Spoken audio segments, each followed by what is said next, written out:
come sit with me for a moment. Not because you need fixing, not because something is wrong with you, just because you're here and I'm here. And sometimes that's enough to let the room get quieter. If you're listening while the house is finally still, stay with me for a breath. If this reached you at the end of a long day, you don't have to straighten your back or gather your thoughts. Let them loosen.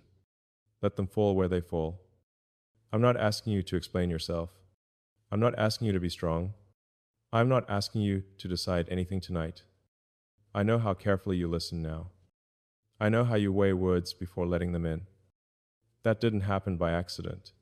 There's a reason hope feels heavier than it used to. And it isn't weakness. It isn't bitterness. It isn't because you've lost something essential. It's because you once hoped with your whole body. You didn't do it halfway. You didn't protect yourself back then. You believed with your chest open. You trusted with your time, your tenderness, your patience. You stayed longer than was easy. You gave more than was safe. People like to say disappointment teaches you to be cautious. That's not quite true. Disappointment teaches you how deeply you can feel. So when you hesitate now, when you pause before letting something warm touch your heart, it isn't fear speaking first. It's memory. It's experience. It's the part of you that remembers how much it mattered last time. I want you to hear this gently. There is nothing embarrassing about that. Nothing fragile. Nothing that needs correction. You didn't stop believing because you failed. You learned how much believing can cost. If you've ever told yourself, quietly, I don't think I can afford to hope like that again, I understand that sentence. I've carried versions of it myself. Not as an excuse. Not as armor, just as honesty. And honesty deserves respect. Sometimes hope doesn't feel like light. Sometimes it feels like risk. Sometimes it feels like setting something valuable down in a place where it could be taken again. Anyone who has lived long enough to love deeply knows that feeling. So, if you've been careful lately, careful with expectations, careful with your heart, careful with the way you imagine the future, there's nothing cold about you. There's nothing closed. There's only someone who remembers what it's like to be open. You don't need to defend that here. You don't need to justify it. I'm not here to convince you to leap. I'm not here to promise that things will turn out a certain way. I'm here to acknowledge what's already true. That quiet tension you feel when hope gets close, that isn't you pushing it away. That's you checking whether it's safe to breathe again. And if right now the answer is not yet, that answer is allowed. It's not a failure. It's a boundary shaped by care. There's a tenderness in that kind of caution that often goes unnoticed. It's the tenderness of someone who knows the value of what they carry. Someone who refuses to treat their heart casually anymore. If you've wondered whether that makes you harder to love, let me be clear. It makes you real. It makes you human. It makes you someone who has felt enough to choose gentleness with themselves. You don't owe optimism to anyone.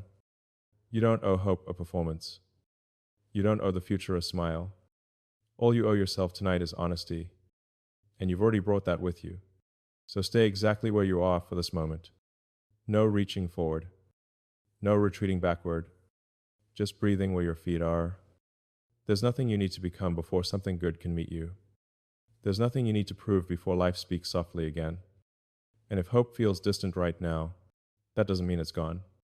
Sometimes it waits until the room feels safe enough to enter quietly. I want to stay right here with you a little longer, because there's something underneath everything we've been circling that deserves to be named gently, not to expose it, not to analyze it, just to let it breathe between us.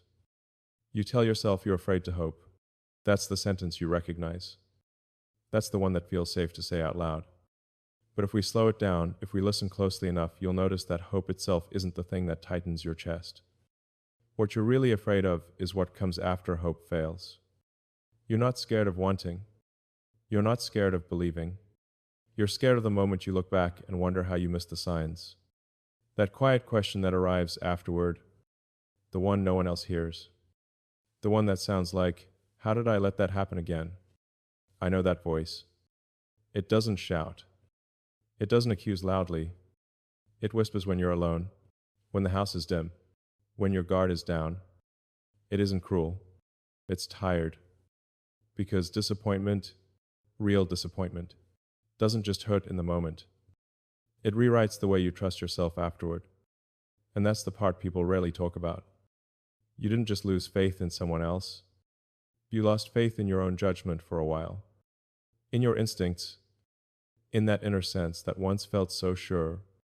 So now, when something good approaches, something warm, something promising, you don't rush toward it. You pause. You measure. You listen for echoes of the past. That pause isn't fear of love. It's fear of self-blame. You're protecting yourself from the shame of thinking, I should have known better.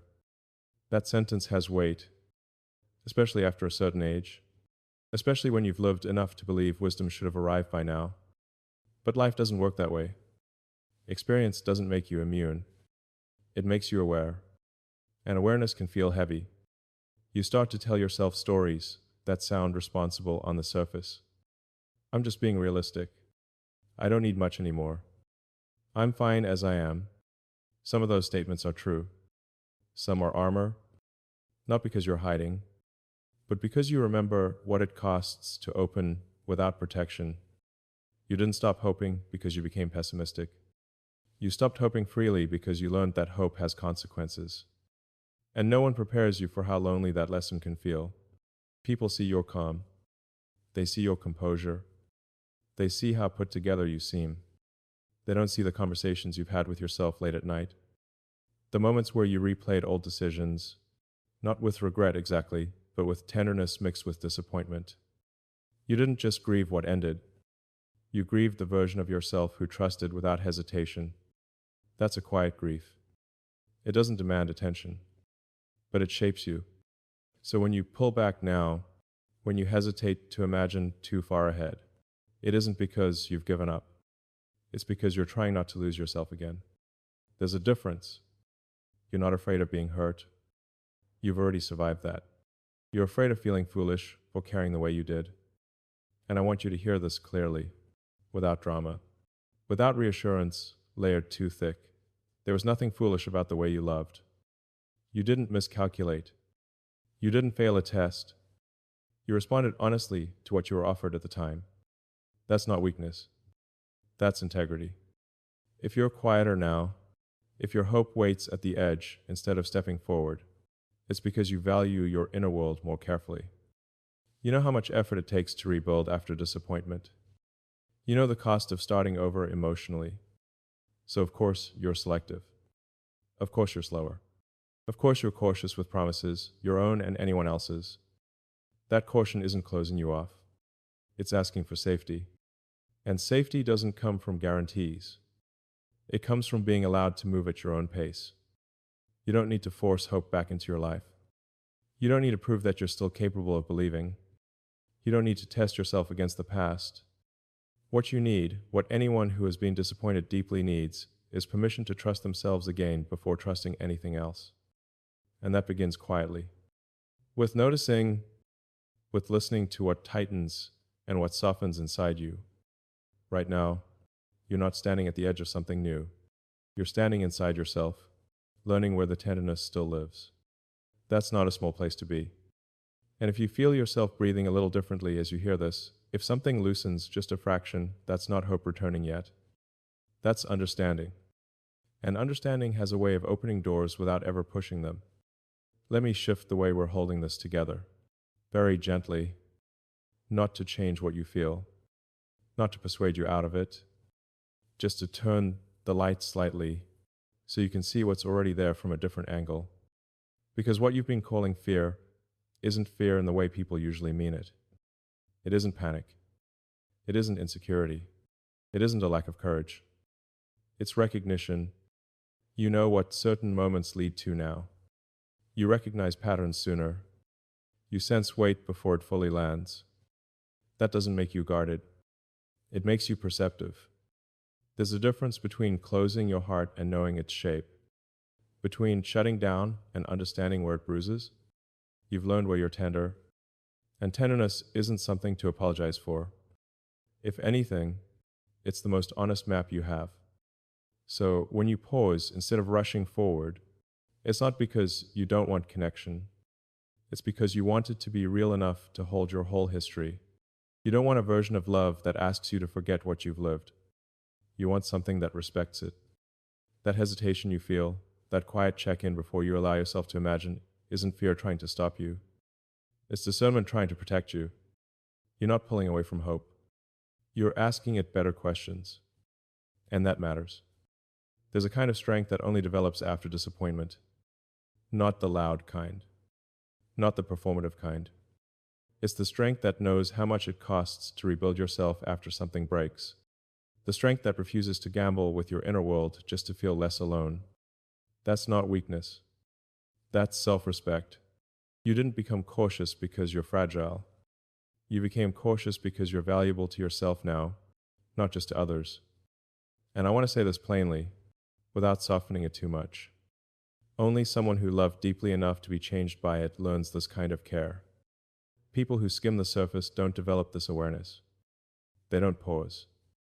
They don't weigh. They don't protect anything because nothing ever reached far enough inside. But you let things reach you. That's why you're here now, listening carefully instead of leaping blindly. There's nothing small about that. Sometimes we mislabel this phase of life. We call it guarded. We call it closed. We call it afraid. But what it really is selective openness. You're no longer willing to offer the softest parts of yourself to situations that don't know how to hold them. That's not fear shrinking your world. That's wisdom refining it. If you notice that you no longer fantasize the way you once did, no longer build castles in the air before the ground is solid beneath you, that isn't a loss of imagination. It's imagination learning responsibility. You've seen what happens when dreams outrun reality. You've lived through the emotional cleanup afterward. So now you let reality lead, and you allow hope to follow slowly, if it's earned. That's not sadness. That's balance. You're not less romantic now. You're more honest. You don't want intensity without stability. You don't want promises without presence. You don't want connection that costs you peace. And peace, once you've tasted it, becomes non-negotiable. That doesn't mean you've given up on love. It means love has to meet you where you are now, not where you were when you were willing to endure more. You don't owe the past version of yourself a repeat performance. You owe the present version of yourself consideration. So when fear shows up, instead of treating it like an enemy, try noticing what it's actually doing. It's slowing you down. It's asking for alignment. It's making sure that if you step forward again, you do it with your eyes open. That's not fear blocking the door. That's fear standing beside you, saying, let's be careful with what matters. There's something deeply dignified about that. And if you've ever wondered whether this quieter way of moving through the world makes you harder to choose, let me tell you something I've learned the long way around. Anything real takes time to recognize. The right kind of connection doesn't rush you. It doesn't pressure you. It doesn't make you feel late for your own life. It notices how thoughtfully you live now and adjusts its pace to match. So if you're standing here, feeling that careful awareness inside you, don't rush to call it fear. It might be the most honest form of readiness you've ever known. And as you sit with that, not forcing it, not naming it too quickly, you may start to sense something subtle shifting underneath. Not hope yet. Not movement. Just a quiet respect for the way you've learned to hold yourself. And sometimes that respect is exactly what creates enough space for something gentle to approach without asking you to be anyone other than who you are now. Let's stay in this quieter space for a while. Not to figure anything out. Not to arrive anywhere new. Just to let your shoulders drop without being asked why they were tense in the first place. You don't have to open your heart today. You don't have to decide what comes next. You don't even have to name what you're feeling with precision. You're allowed to simply be here. There's a kind of relief that comes when no one is waiting for you to move. No one is watching the clock. No one is measuring your progress. No one is asking when you'll be ready. I want you to feel that relief now, because so much of your life has required readiness. Readiness to respond. Readiness to hold things together. Readiness to keep going even when you were tired in places no one could see. You've been strong in ways that didn't get applause. Strong in ways that didn't look impressive from the outside. strong in ways that simply meant you kept showing up. Here, you don't need that strength. Here, you don't need to be brave or optimistic or open-minded. You don't need to work on yourself. You don't need to heal faster. You're allowed to rest inside yourself without explanation. Sometimes healing isn't about moving forward. Sometimes it's about stopping the quiet pressure you've been putting on your own chest. That pressure that says, I should be past this by now. That pressure that whispers, other people seem to handle this better. That pressure that asks, why am I still feeling this way? You don't need those questions right now. You've earned the right to pause without self-interrogation. If you notice that part of you is waiting for reassurance, waiting for clarity, waiting for something to click, I want you to know it's okay if none of that happens tonight. Nothing is required of you in this moment. You don't need to open doors. You don't need to close them either. You can sit right in the doorway of your own heart and just notice the air moving through. There's something deeply healing about being with someone who doesn't ask you to change your posture, someone who doesn't correct your breathing, someone who doesn't tell you how to feel better.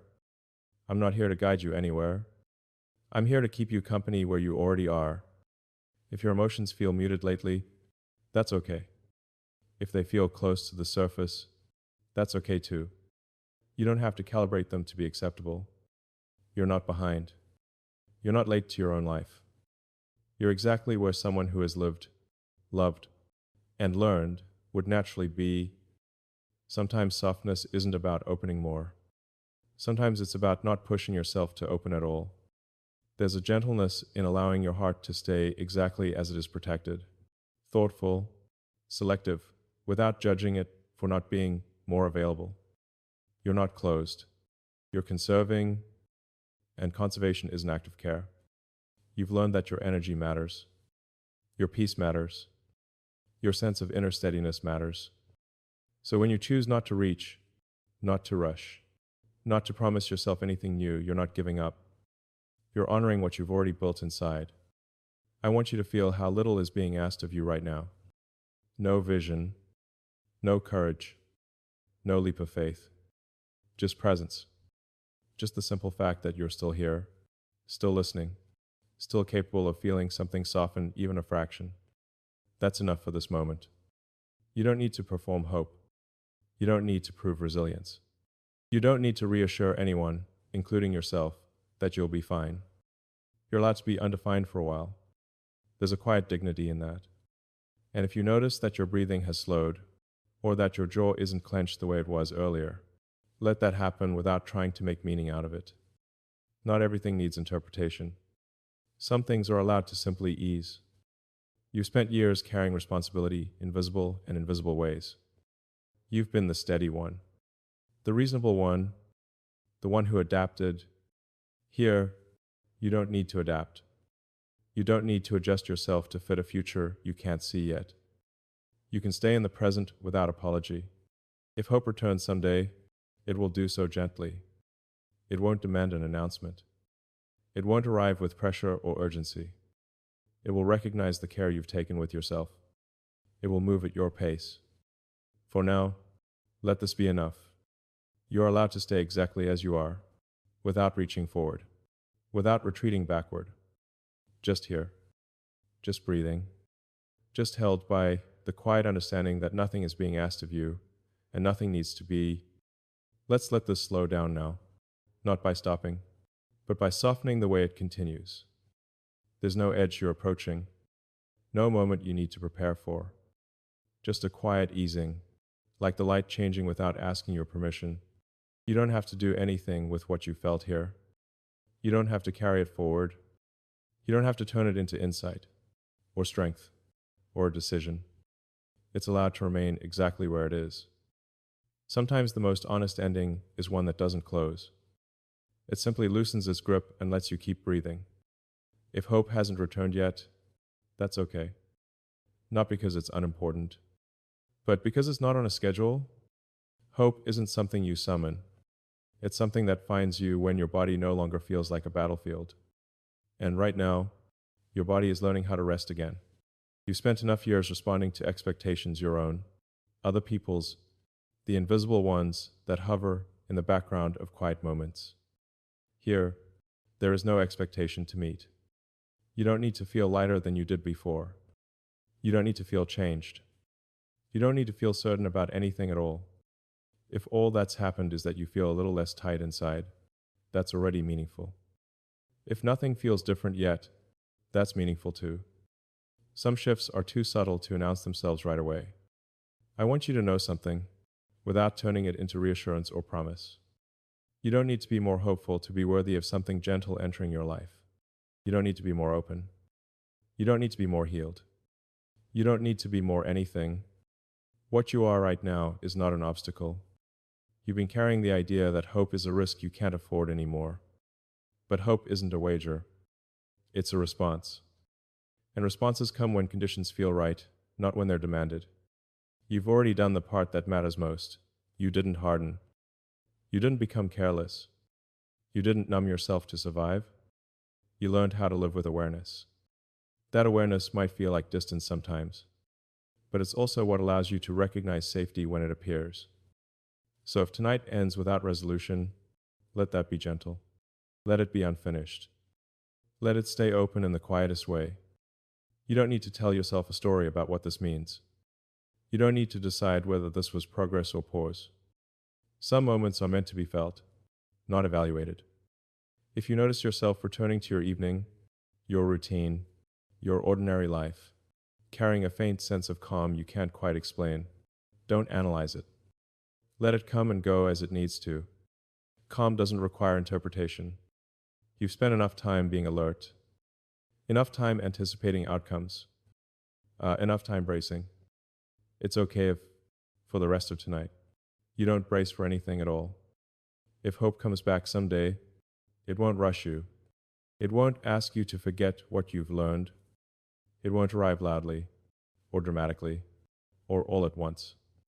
It will recognize the care you've taken with yourself. It will notice how thoughtfully you live now, and it will adjust its pace accordingly. Until then, there is no absence to fix. There is no gap to fill.